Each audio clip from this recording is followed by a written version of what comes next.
Assalamualaikum warahmatullahi wabarakatuh. Alhamdulillahilladzi an'ama alaina bi ni'matil imani wal islam. Asyhadu an la ilaha illallah wahdahu la syarikalah. Wa asyhadu anna Muhammadan abduhu wa rasuluh la nabiyya ba'dah wa la haula wa la quwwata illa billah amma ba'du. Pertama, mari kita sama-sama panjatkan puji syukur kehadirat Allah Subhanahu wa taala. Biqaulina alhamdulillah, yang mana Allah Subhanahu wa taala telah memberikan kepada kita kenikmatan-kenikmatan yang mana di antaranya nikmat sehat wal afiat, nikmat panjang umur, bahkan nikmat yang paling mulia di hadapan Allah adalah nikmat iman wal Islam. Salawat beserta salam mudah-mudahan tercurah limpahkan kepada junjungan kita Habibanal Karim wa Nabiyyana Kangjeng Nabi besar Muhammad sallallahu alaihi wasallam. Tak lupa pula kepada keluarganya, kepada sahabatnya, kepada tabi'in dan tabiatnya, juga kita selaku umatnya yang mengharapkan syafaatnya nanti di yaumil qiyamah. Amin ya Allah ya Rabbal Alamin. Sahabat Gerjik yang dimuliakan Allah Subhanahu wa ta'ala, alhamdulillah, segala puji adalah milik Allah Subhanahu wa ta'ala. Manusia sepintar apapun, manusia sehebat apapun, manusia setinggi apapun jabatannya, di hadapan Allah itu tidak ada apa-apanya. Di hadapan Allah itu tidak ada artinya. Mana manusia yang mulia, manusia yang sempurna di hadapan Allah Subhanahu wa ta'ala, manusia yang sempurna, manusia yang mulia di hadapan Allah Subhanahu wa ta'ala ialah manusia yang bertakwa kepada Allah Subhanahu wa ta'ala, manusia yang beriman kepada Allah Subhanahu wa ta'ala. Itulah manusia yang dimuliakan oleh Allah Subhanahu wa ta'ala.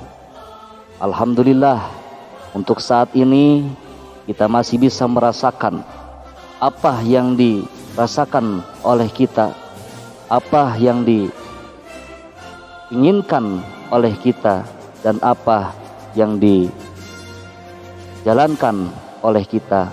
Itu semua adalah dari kenikmatan Allah Subhanahu wa ta'ala. Allah Subhanahu wa ta'ala menciptakan nikmat itu adalah 100 nikmat. Yang 100 nikmat itu oleh Allah dibagi dua.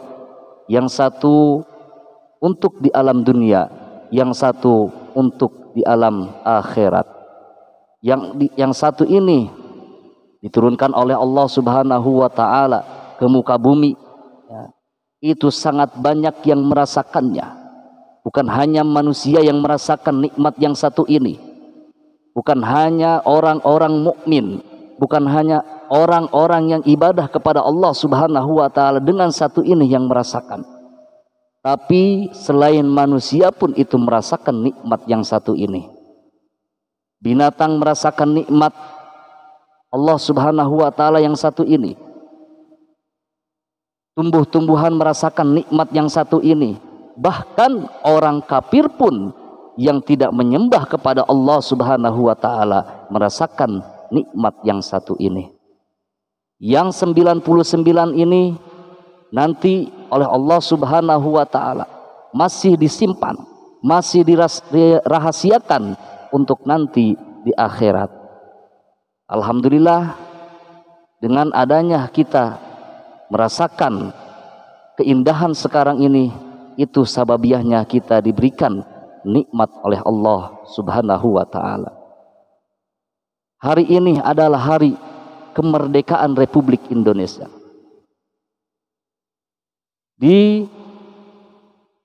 Dikabarkan Indonesia ini tanggal 17 Agustus itu hari kemerdekaan. Saya akan membahas 3.17. Yang pertama 17 Agustus. Yang kedua 17 rakaat. Yang ketiga 17 Ramadan. Saya akan membahas yang pertama, yaitu 17 Agustus. Di mana 17 Agustus itu dikabarkan bahwa kemerdekaan Republik Indonesia itu sudah merdeka. Itu sudah jaya melawan penjajah-penjajah, melawan Belanda. Disitulah Republik Indonesia tanggal 17 Agustus bahwa hari kemerdekaan.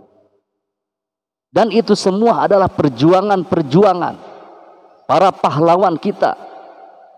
Tanpa ada perjuangan para pahlawan, belum tentu kita merasakan kenikmatan sekarang ini. Itu semua sababiahnya, syariatnya, perjuangan para pahlawan. Para pahlawan, darah yang dia kocorkan, keringat yang dia kocorkan, bahkan nyawa pun yang dia relakan. Untuk siapa? Untuk kita semua. Para pahlawan, para pejuang belum tentu merasakan kenikmatan yang kita rasakan saat ini. Luar biasa para pahlawan kita. Alhamdulillah, dengan syariatnya, sababiahnya para pahlawan, kita semua bisa tenang, kita semua bisa bebas dengan pahlawan tersebut. Coba kalau lihat di zaman penjajahan, orang Islam itu tidak bebas seperti saat ini. Bahkan orang yang mensiarkan agama di jalan Allah Subhanahu wa Ta'ala ketika di zaman penjajahan itu hanya terbatas waktunya, tidak bebas seperti sekarang ini. Karena benar-benar orang Belanda tersebut itu menjajah orang Indonesia sangat luar biasa. Dan pejuang-pejuang kita selaku warga Republik Indonesia itu tidak lelah, tidak menyerah, selalu berjuang untuk memperdekakan Republik Indonesia. Dan pertama adanya bendera merah putih itu adalah dari cucu Rasulullah Sallallahu Alaihi Wasallam yang bernama Al-Habib Idrus Salim Al-Jupri. Ketika itu Al-Habib lagi tidur, ketika itu melewat mimpinya bertemu dengan Rasulullah Sallallahu Alaihi Wasallam bahwa kita Indonesia itu harus mempunyai bendera kebanggaan. Dan Rasulullah menyarankan bahwa Indonesia itu harus mempunyai bendera kemerdekaan, lambangnya harus berwarna putih dan merah. Akhirnya Al-Habib Idrus tersebut menyampaikan kepada kakak kelasnya yang bernama Hasyim Asy'ari. Yang disampaikan tersebut disetujui oleh Hasyim Asy'ari, dan Hasyim Asy'ari memberikan kabar kepada Soekarno, dan Soekarno pun menyetujui apa yang disampaikan oleh Al-Habib Idrus tersebut melalui mimpi bertemu dengan Rasulullah Sallallahu Alaihi Wasallam. Nah, ini awal bendera kebanggaan Indonesia merah putih ini yang merencanakan, membuat itu adalah para habaib, para ulama. Maka dari itu kita sebagai warga negara Republik Indonesia, umaro dengan ulama, umaro dengan ulama itu harus bersatu. Ketika umaro dengan ulama terpecah belah, maka yakin Indonesia ini tidak akan nyaman, tidak akan jaya. Ketika Indonesia bersatu, ulama dengan umaro, yakin Indonesia ini akan sejahtera. Indonesia ini terus akan merdeka kalau ulama dengan umaro selalu bersatu.